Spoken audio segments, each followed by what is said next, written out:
337 years in the future, and the Aztecs have spread far and wide and are pretty much probably running all these empires just based on their size and mass. Sneaking suspicion our boy, the Imperial Tlaloc, is dead, but let's go check it out for ourselves. We're going to go and see who's in charge.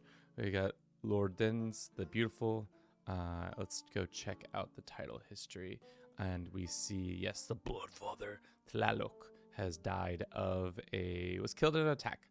But I can guess that a lot of these lands, were split on his death. So it looks like there was a split between the three different empires, and then he just kept expanding and expanding. I imagine all these lands are absolutely all controlled by Aztec family members. The Aztecs, it was a astrology, human sacrifice, warmongering faith, which I feel like it works pretty well. We had to base it off of one of the Northern African faiths to make it happen, but looks like they've pretty much spread across the whole map. There's only a couple of holdouts left, and those are pretty much the ones who are not under Aztec control. Currently, the Aztecs are sitting at about 2,352 counties under their control, and then Shivaism and some of the Buddhist faiths are still kicking. Surprisingly, there's a lot of stability. That's what I'm surprised to see, mostly the stability of it all. Just the fact that they are so expansive, and maybe just due to their culture and their religion, but we'll see. We'll look at culture next now. Aztec was the culture I decided to make. We gave them by the sword, quarrelsome.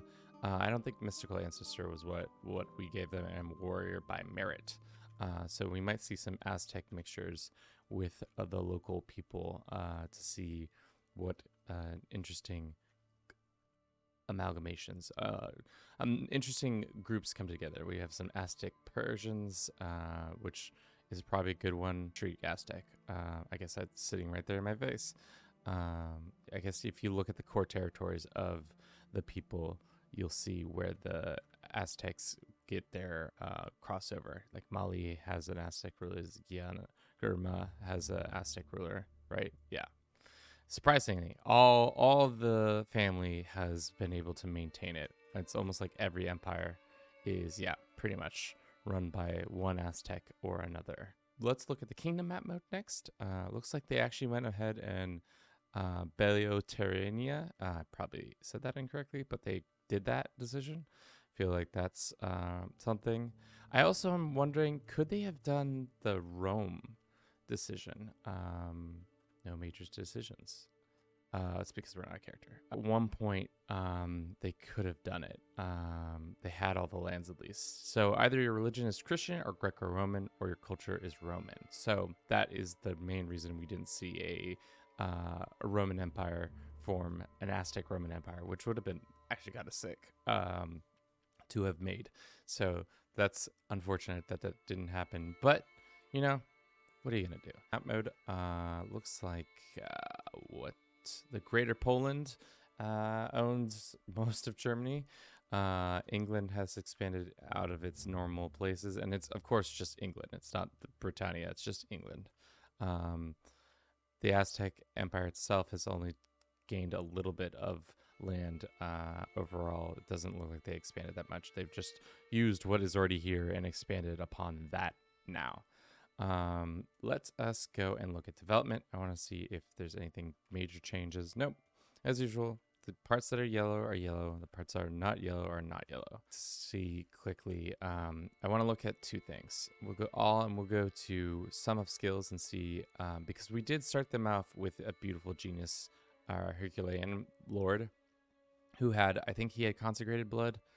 So made sure that the family would be more likely to be more advanced in their skills, but for the most part, it looks like, there are some decently statted guys. They're all of the Aztec variety. The Aztec family is, how massive is it? It's massive. It's 19,000 people.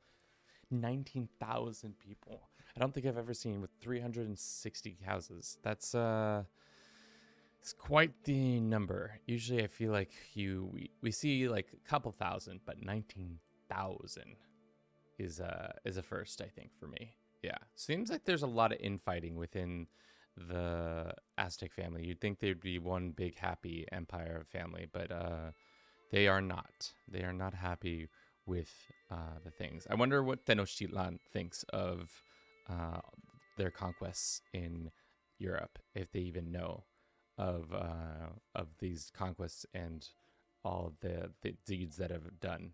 They're sending all the riches back, all the gold and all the finery and stuff like that that they find here. They're sending it back to Mesoamerica to enrich themselves as well there. What we've learned from this one is that once you give the AI enough claims, enough troops, enough cash, they can pretty much do as good as the player. It's going to take them a little bit of time, but they will get it done.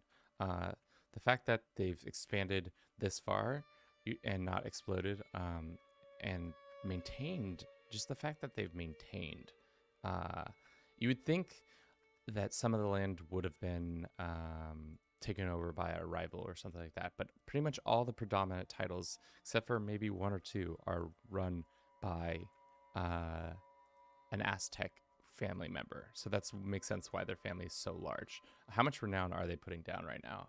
Yeah, 1,300.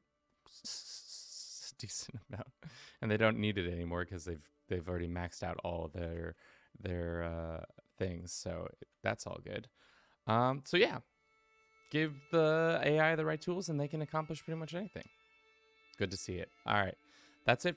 That's all I have for you today. Thank you so much for watching. If you enjoyed this, don't forget to comment, like, and subscribe. And as always, have a good rest of your day. Ciao.